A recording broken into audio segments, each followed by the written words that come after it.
Spider-Man's my favorite superhero because he's the fun guy. He wears bright colors, he makes jokes, there's levity, it's kind of goofy. But any of us knows that you can't be upbeat all of the time. Even the most jovial of us get really dark sometimes, and that means Spider-Man too. And when he gets dark, it's like he's making up for lost time. Here are 5 times that Spider-Man was so dark that he made Batman look like a weird little weenie. Just an embarrassingly goofy guy. Number 5, Spider-Man wins when his biggest rival kills himself. Kraven's Last Hunt is a standout among Spider-Man stories, in no small part due to how edgy it was. And this is the late 80s, folks, where edgy was king. Like an evil, brooding king, an edgy one. The arc centers on Kraven the Hunter, who is a hunter who's also Kraven. Things get raw quick, with Kraven terrorizing, defeating, and otherwise humiliating Spider-Man by burying him alive. And going even further to shame the Yes Man, Kraven takes on Spidey's black suit to fight crime for a couple weeks, to prove once and for all that he's the superior Spider-Man. Or even just superior man. But where do you go from there once you've attained your dream of beating up a young kid, stealing his jammies, and then doing his job? Well, for Kraven, there really isn't any place to go. Having proven himself to himself, Kraven chomps the business end of a loaded shotgun. He blows up his head, folks. Gross. But that's not even the end of this sordid tale, my friends. Years later, Kraven's daughter and wife gather together all of Spider-Man's villains and throw them at the guy one after the other like so many putrid water balloons. Their goal? Let me tell ya. Get a sample of Peter's blood so they could use it in a dark ritual to bring Kraven back to life. But what actually happens is that Peter's clone, or one of them, he has an assortment, gets massacred and dripped dry while Peter Parker is buried alive again. Understandably miffed, Peter dons his good old bad black costume to old boy his way through every villain he could find, tearing up a bloody path to Kraven HQ. At this point, he probably regains his cool and goes home, right? No. He uses his sticky wall-crawling fingers to rip Mrs. Kraven's face off. That's a fittingly dark end, but if you want to keep going, Kraven takes his family to the Savage Land, murders Mrs. Kraven, and sends one child off to murder the other. Yada yada yada, some horrible stuff happens, and now he's best friends with Squirrel Girl. She can talk to squirrels. Number 4, Spider-Man captures Sandman's soul and melts it. Sandman is one of Spider-Man's most formidable foes. It seems that anytime Spider-Man faces off against this sandy sucker, he just can't get him out of his hair. Like sand.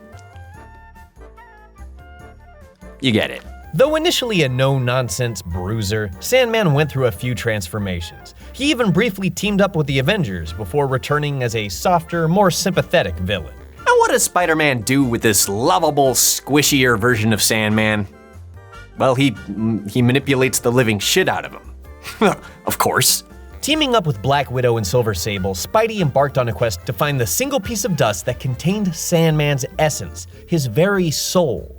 And the quickest way to find someone's soul? Bring up the only person they care about. In this case, Sandman's daughter. And just like that, his soul is yanked out and shoved in a jar. This was all in service of getting Sandman to divulge some pertinent information, but in order to get him to talk, Silver Sable and Spider-Man had to do some pretty messed up stuff. The pair pour acid all over a greatly diminished Sandman, a form of enhanced interrogation that could literally kill Sandman and wipe out his soul forever.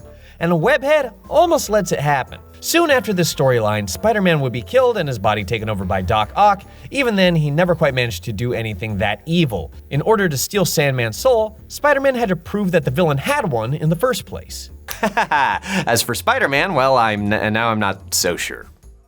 Number 3, Spider-Man goes back in black. When Spider-Man dresses all up in black, you know he's gonna get up to some messed up shit. And no, I'm not just talking about him dancing down the streets.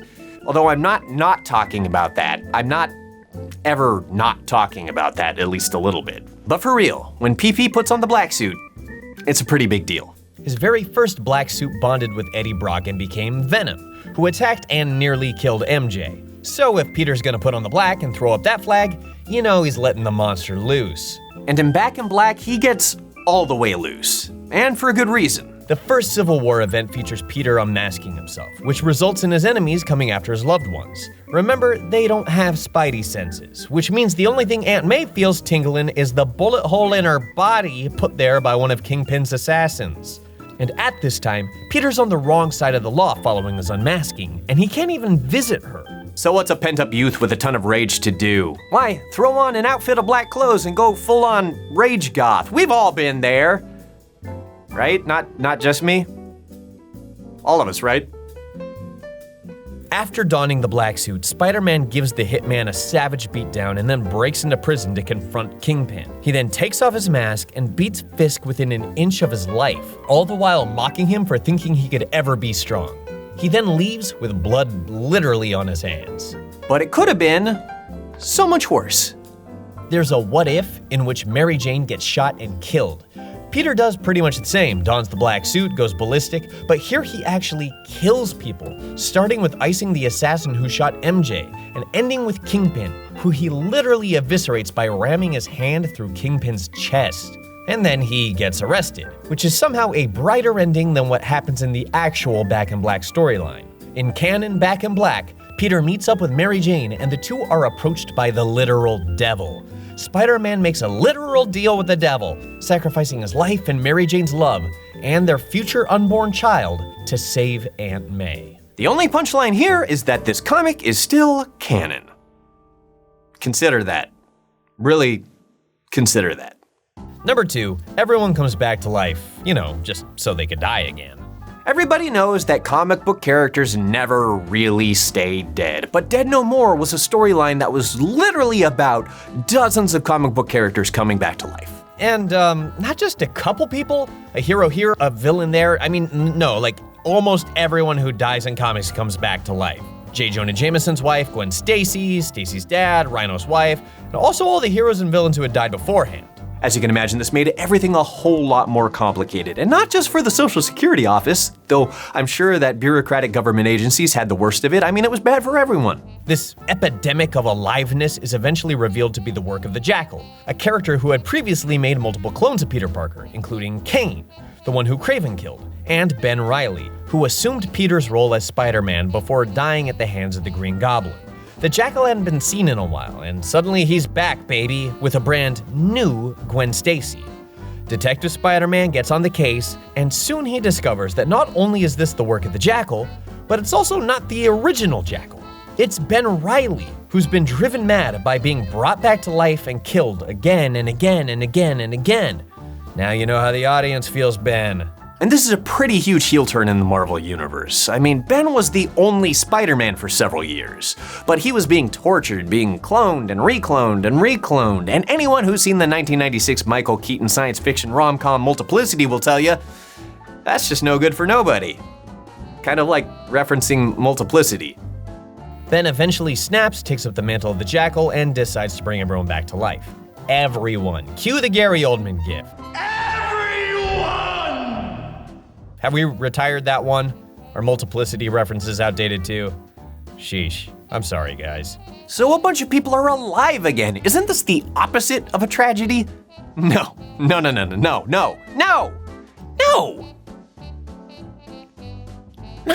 Certainly not, especially when the clones are slowly decaying while still alive. And if the clones don't do exactly as Reilly tells them, he withholds the very serum that keeps them alive. He gets to manipulate the clones as well as the people they love. It's a double whammy. Because this is a comic, Spider-Man does eventually stop him. And by stops him, we mean kills almost every single clone that's out there, leaving, among thousands of others, J. Jonah's wife decaying in his own hands. Some clones manage to survive the process, including Doc Ock, who starts working for Hydra with a new clone body that has all the powers of Spider-Man. Thanks a lot, Scarlet Spider. As for Ben Reilly, he escapes, kills the original Jackal, and moves to Vegas. A place where everybody's story has a happy ending and nothing ever goes wrong. That's why they call it the happiest place on Earth.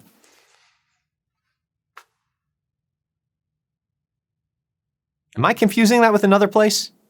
Number 1, Lizard does, the unthinkable. For our final entry, let's call on one of Spider-Man's oldest villains, Curt Connors, the Lizard himself, the Liz Biz, the Lizard wizard, the man with the green everything.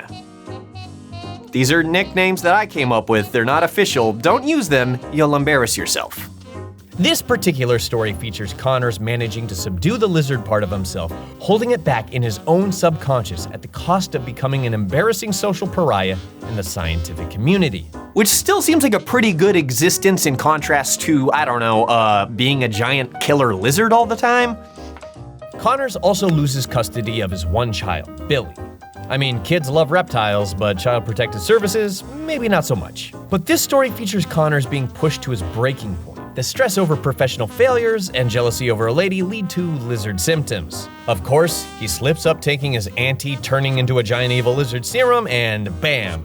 The lizard's back, baby. Rampaging through his boss and coworker isn't therapeutic enough to feed the need of the lizard. The lizard decides that he needs to destroy Connors as well. They may share a body, but there's a rival male in his territory. And how does a real deal lizard establish dominance? It's gross. It's bad and gross. They eat the young of their rivals. Hell, I don't know if that's something the actual lizards do, but this lizard super does. A lot. With that jerkwad Kraven distracting Spider-Man, no one's around to stop our little lizard from lapping up his lovely lad. He eats Billy, is what I'm saying. He eats his son, he eats Billy. Yeah. The sickest part is that this move actually works. Connors loses himself and hands over full control of the reins to the lizard. But this isn't actually the end for Connors. That would have been a mercy. No. Instead, the lizard gets walloped so hard that Connors takes back control of the body. Not a human body, mind you. We're left with a human occupying a monster's body who is fully aware that his own son is just swimming around in his guts in that very moment. Cheery!